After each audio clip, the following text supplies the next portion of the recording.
ilmu agama. Jika ilmu itu tidak menjadikan seorang hamba takut kepada Allah, maka itu bukanlah ilmu, bukan ilmu yang manfaat, bukan ilmu yang sesungguhnya.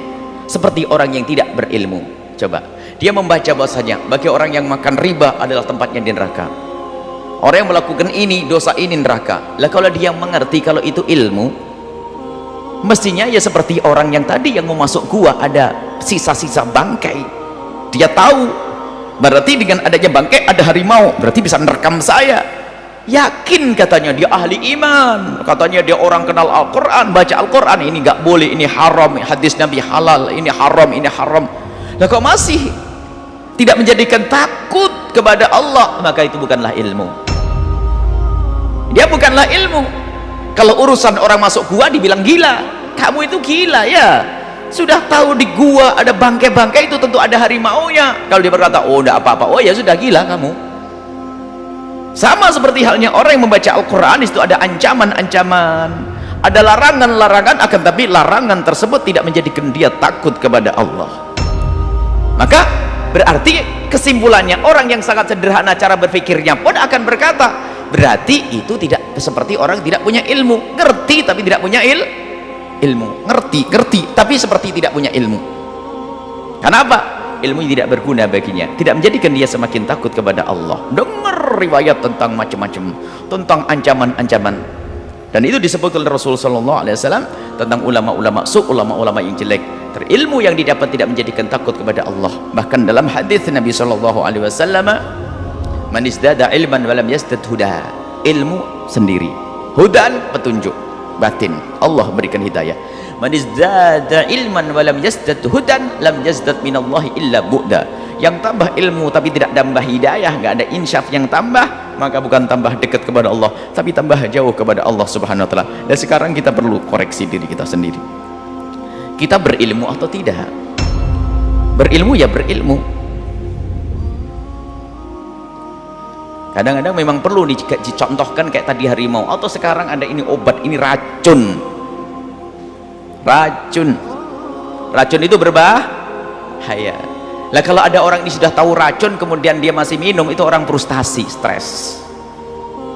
Sudah tahu racun, berarti ilmunya tidak berguna. Biarpun dikasih tahu 1000 orang tetap tidak berguna. Karena apa?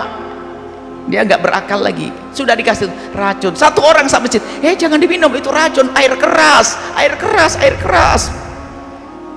Berarti ini ilmu bagi dia, dikasih tahu ilmu. Tapi apakah ilmunya menjadi dia benar? Tidak, tetap diminum karena dia stres, gila. Ya seperti itulah. Maka subhanallah, ini adalah satu teguran keras dari Imam Ibn Athaillah As-Sakandari. Jangan sampai kita menjadi orang yang seperti itu, mengerti tapi ternyata seperti orang yang tidak mengerti, tahu hukuman, tahu larangan, tahu diharamkan oleh Allah, akan tapi ternyata kita masih melanggarnya. Tahu menghasut tidak boleh, kenapa kita suburkan kedengkian? Tahu mendendam tidak boleh, kenapa kita masih menyuburkan kedengkian, kebencian dan seterusnya? Masih ada keharaman-keharaman. Berarti orang tersebut adalah seperti orang yang berilmu, sehingga dikatakan ulama pasti takut kepada Allah. Innama yakhsyallaha min ibadihil ulama'u. Yang takut kepada Allah hanyalah para ulama. Berarti biarpun katanya ulama, kalau tidak takut kepada Allah maka dia bukanlah ulama. Nah, ini biarpun dia katanya ulama secara lahir di kalangan bangsa manusia, dia dikatakan ulama karena punya ilmu ini begitu, tapi kalau ilmunya tidak menjadikan dia takut kepada Allah, maka dia seperti orang yang tidak punya ilmu, seperti orang jahil, seperti orang yang tidak punya ilmu. Inilah yang dihadirkan oleh Ibn Athaillah As-Sakandari untuk kita semuanya hendaknya koreksi. Dan betul, ilmu nggak cukup, ilmu tidak cukup, akan tapi di situ keinsyafan di dalam hati, itu yang menjadikan ilmu berguna. Pada pertemuan yang lalu saya sampaikan, jika orang dengan akal tidak dibarengi dengan hati, kesadaran, maka ilmu tidak akan berguna. Abu Jahal mengerti kebenaran, Iblis mengerti kebenaran, dan banyak orang mengerti kebenaran, akan tapi ternyata belum tentu dia bisa mengikuti kebenarannya tersebut, sehingga menjadi dia tidak takut kepada Allah. Sehingga karena dia tidak takut kepada Allah, maka ilmunya pun tidak berguna. Berilmu tapi seperti tidak berilmu. Semoga Allah berikan kepada kita ilmu yang manfaat. yang menjadikan kita semakin takut kepada Allah. Di saat kita dengar bahasanya riba adalah haram, kita akan menjauhi riba. Biarpun kita sekarang masih dalam riba, kita akan berjanji dan berusaha untuk meninggalkan riba.